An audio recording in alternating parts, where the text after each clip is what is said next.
Looking for a job? Well, here are 10 red flags to look out for before applying for that job and after you scored the interview. Let's go. Love me or hate me, God knows you made it when he laid his eyes on me. Hello everyone and welcome back to the ThisBahamianGyal podcast. So happy to have you here for another episode. Well, with Amazon, Microsoft, Visa, Estee Lauder, Tesla, and so many other companies already slashing their workforce, no doubt many of you have already begun looking for a job. In fact, some of you might be on a job right now looking for a career change. And if that's the case, I got you.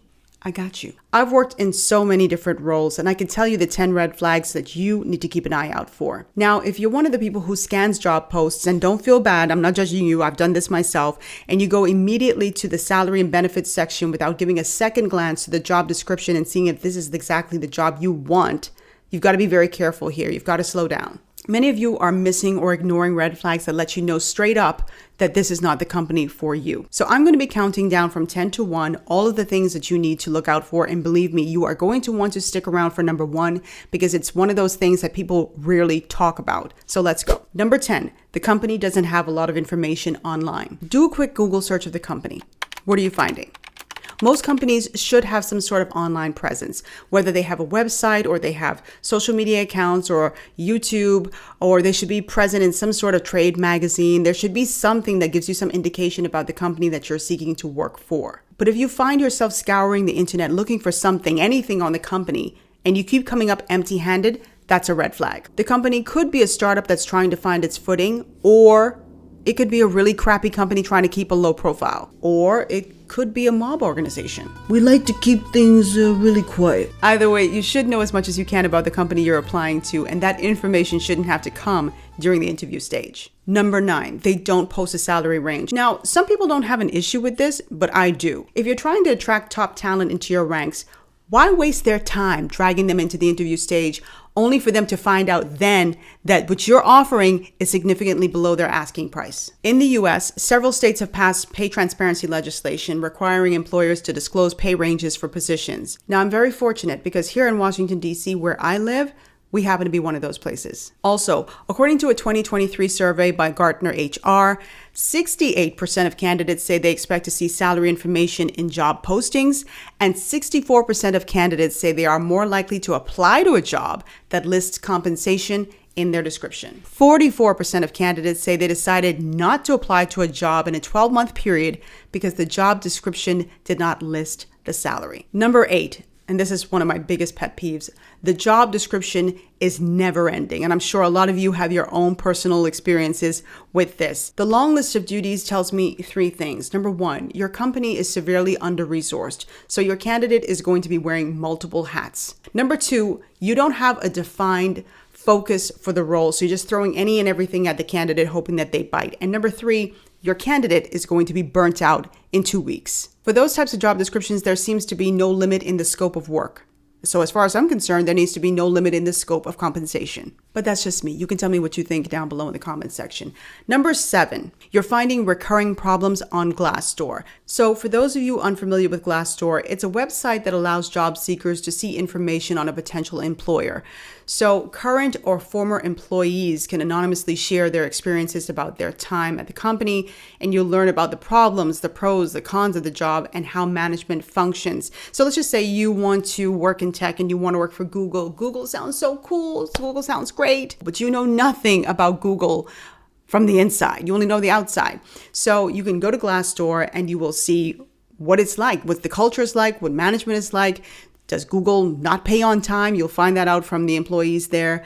And you have to be really careful sometimes because, yes, you do have some employees who might have an axe to grind, but I find it very unlikely that 50, 100, or 200 people could have the same axe to grind. There is a recurring theme that you don't need to ignore. All right, you guys still with me? We're still in the pre-interview stage now, but you want to stick around for number 1, I promise you, in the interview stage. Okay, so number 6, you keep seeing the same job post month after month after month. If you see a job post in January, and then you see that same job post in April, and then you see that same job post in June, that's a red flag. It is highly unlikely in this job climate where everybody is clamoring for a job that no one is applying to this job, so it has to keep reposting in January, April, and June. The only way I can see that happening is if there is something fundamentally wrong with this company. For example, the company could be making promises in the ad where they say, we have certain job benefits. And then when you get into the interview stage, you realize those benefits are non-existent. So the person says, I'm out. That is not what was advertised. Also, it could signal an employee retention problem where the person gets into the role, they realize, oh my gosh, it's super toxic. This is not what I want. And then they get out a few weeks later. So I'm going to expand upon that a little later on. So just stay tuned for that. All right. So yay, you've landed the interview and now you're sitting in front of your future employer and they say number 5. Around here, we're family. We're like a family around here. This is like a family environment. Run.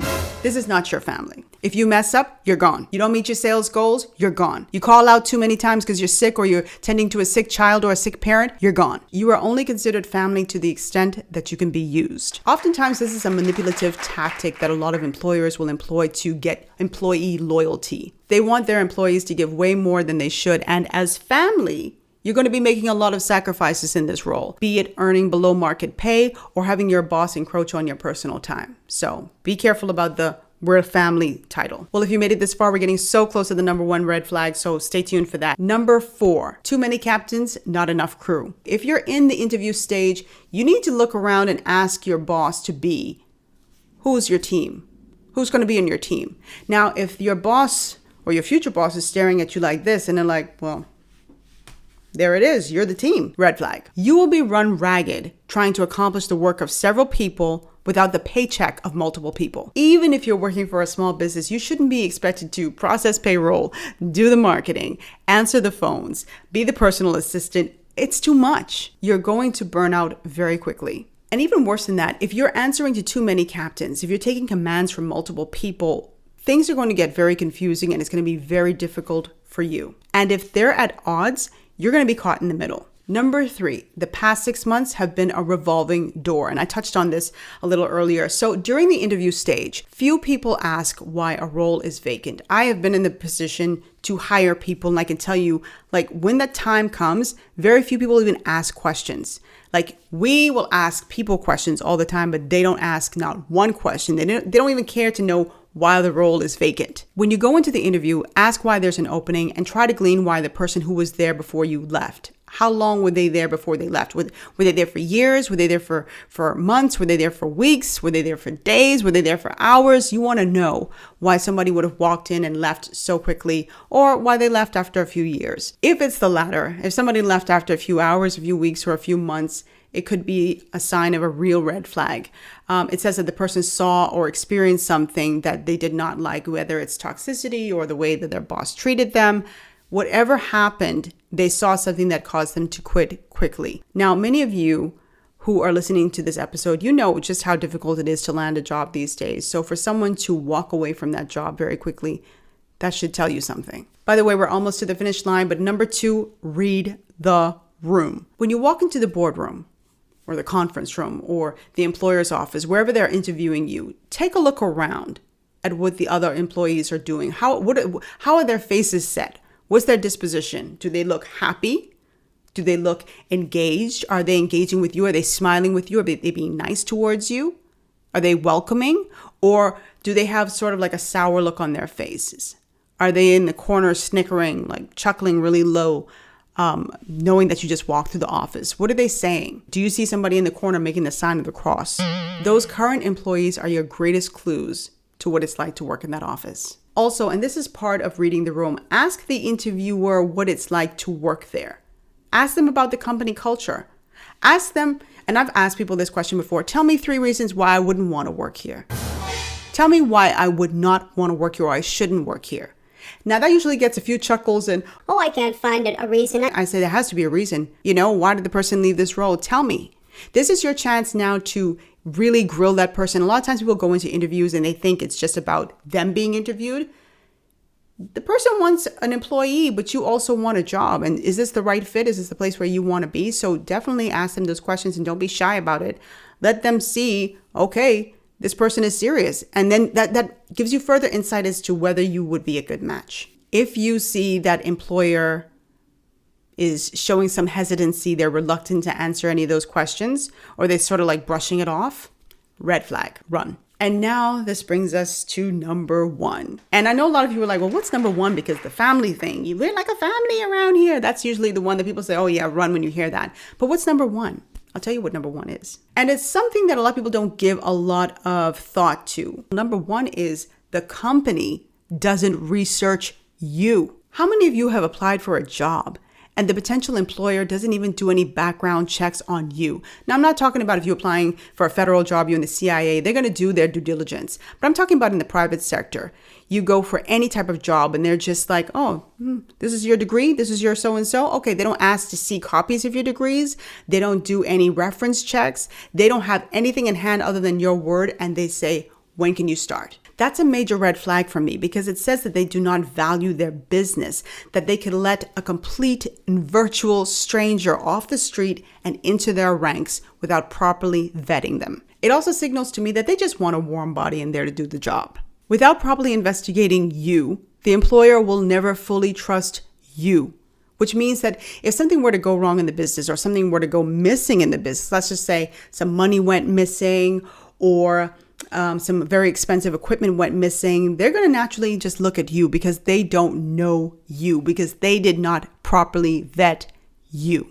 So that's number 1. It's one that a lot of people overlook, but trust me, you don't want to just be a warm body in an organization. You want to know that they really went out of their way to put you there. They hired you because they felt that you had the expertise and the knowledge and the degrees and everything else that comes with it. They didn't just put you in there just because we lost someone last week. We need someone in here to do it, because guess what? You might be the next person they lose. Anyway, guys, I hope you enjoyed this episode. I really enjoyed doing this video. It's a nice little break from politics, right? And this was one of those videos that was a request. I get a lot of requests in my DMs from people, and they've watched some of my content on jobs. I'm not like a certified HR professional or anything like that. I'm just somebody who has hired a lot of people, and I've also been hired by a lot of people. So I definitely get both sides of it. So drop your comments down below. I cannot wait to hear from you all. For those of you who are searching for a job, have you guys been on any job interviews recently and then you've seen these red flags that I talked about? Have you come across any job? Like the other day, one of my friends, she's looking for a job and she sent me this job description that was what I should have freaking found that. I wonder if she'll send that to me. This long. And then we got to talking about this stuff and I was like, these people are tripping. But anyway, drop your comments down below. Let me know what your job search has been like and what kind of red flags you've seen, not just in the interview process, but in the application process. Let me know, and I will see you guys in my next episode. Da da da da da. We like to keep it really quiet. Love me